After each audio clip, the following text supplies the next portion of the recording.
کہتی ہیں کہ میری رخصتی اگلے ماہ ہوگی اور نکاح کو 2 سال ہو چکے ہیں، لیکن سسرال والوں کا رویہ اب سامنے ہو چکا ہے۔ ظاہر وہ گالی گلوچ بھی کرتے ہیں، برا بھلا کہتے ہیں۔ تو انہوں نے اپنے شوہر سے بات کی ہے کہ میں رخصتی کے بعد یہاں نہیں آنا چاہتی، الگ گھر میں جانا چاہتی ہوں۔ اور جب یہ سسرال والوں کو پتہ چلا تو انہوں نے فورس کیا ہے میرے شوہر کو کہ اس کو طلاق دے دو، لیکن ہم دونوں کی اچھی انڈرسٹینڈنگ ہے، شوہر طلاق نہیں دینا چاہتا، تو کیا الگ گھر کا مطالبہ شرعاً جائز ہے؟ جی دیکھیں، پہلی بات تو یاد رکھیں کہ ہمارے مذہب اسلام میں جوائنٹ فیملی سسٹم کا کوئی تصور نہیں ہے۔ نبی کریم صلی اللہ علیہ وسلم کے دور میں اتنے بڑے بڑے گھر تھے ہی نہیں کہ ماں باپ بھی ساتھ ہوں، نندے بھی ساتھ ہوں، دیور جیٹ بھی ساتھ رہ رہے ہیں، سب کے سب ایسا تھا ہی نہیں۔ چھوٹے چھوٹے گھر ہوتے تھے، شادی ہوتی اپنے گھروں میں منتقل ہو جاتے تھے۔ لیکن تغیر زمانہ کے اعتبار سے اب ایسا ہے کہ بعض اوقات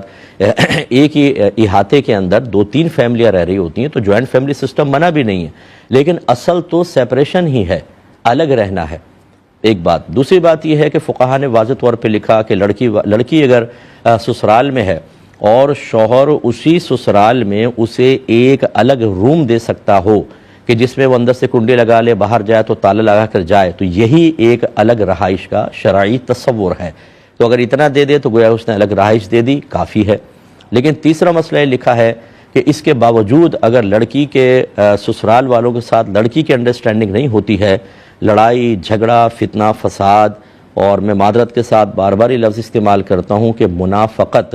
کہ بظاہر تو جیسے مہمان ہیں تو ساس کہتی ہے بہو کو بیٹا ادھر آ جاؤ، بیٹھو، مہمان آئے ہیں، اتنے پیارے لہجے میں، لیکن دل میں ہوتا ہے بغض بھرا ہوا ہے، یہ کمبخت کو بس میں ایسے لا کے بٹھا رہی ہوں۔ اور کبھی وہ کہتی ہے کہ امی جان چائے لے آؤں، اور دل میں ہوتا ہے بڑھیا تو مرتی کیوں نہیں ہے۔ ایسے دلوں کے اندر بغض بھرے ہوئے ہیں اور ظاہر میں شیریں الفاظ ادا کر رہے ہوں، ایسی منافقت کو، ایسے دوہرے معیار کو شریعت قطعاً ناپسند کرتی ہے۔ تو جب ایسی صورتحال ہو کہ ایک جگہ رہنا جھگڑے اور پھڈے کا باعث بن رہا ہو، تو پھر بہتر ہے کہ علیحدہ ہو جایا جائے، اور یہ علیحدہ ہونا کوئی گناہ نہیں ہے۔ تو میں نے 2-3 صورتیں آپ کو بیان کر دیں، اس میں آپ بچی کا مسئلہ بھی حل ہو گیا، یا اگر آپ یہ سمجھتی ہیں کہ اس گھر میں رہنا آپ کے لیے بالکل غیر مناسب ہے، جان محفوظ نہیں ہوگی، تانے وغیرہ ملیں گے، ہو سکتا ہے کہ کوئی آگ وغیرہ بھی لگا دے، یا روزانہ ہی پھڈا ہوتا رہے گا، بیچارہ شوہر شام کو واپس آئے گا تو وہ جھگڑی نپٹاتا رہے گا، اس سے بہتر ہے کہ آپ علیحدہ رہ لیں۔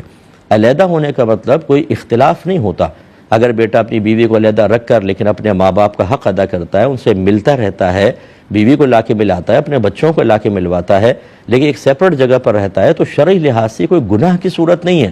اگرچہ اپنے ماں باپ کو عزت دینی چاہیے اور ادب و احترام سے ان سے اجازت لے کر علیحدہ ہونا چاہیے، لیکن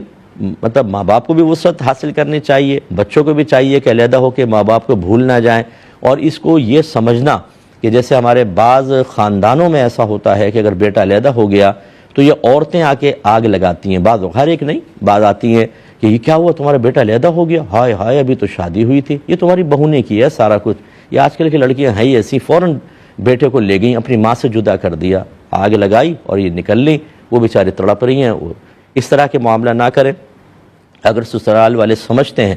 کہ اپنی بہو کو ہم برداشت نہیں کر سکتے اور آئے دن جھگڑا ہوگا، خوش دلی سے بیٹے کو کہیں کہ بیٹا تم علیحدہ رہو، لیکن آتے رہنا، ملتے رہنا، ہم بھی آئیں گے تمہارے گھر، بہتر ہے کہ محبت قائم ہو، تھوڑا دور ہو جائیں، اس میں کوئی حرج نہیں ہے۔ امید ہے کہ آپ سمجھ گئے ہوں گے۔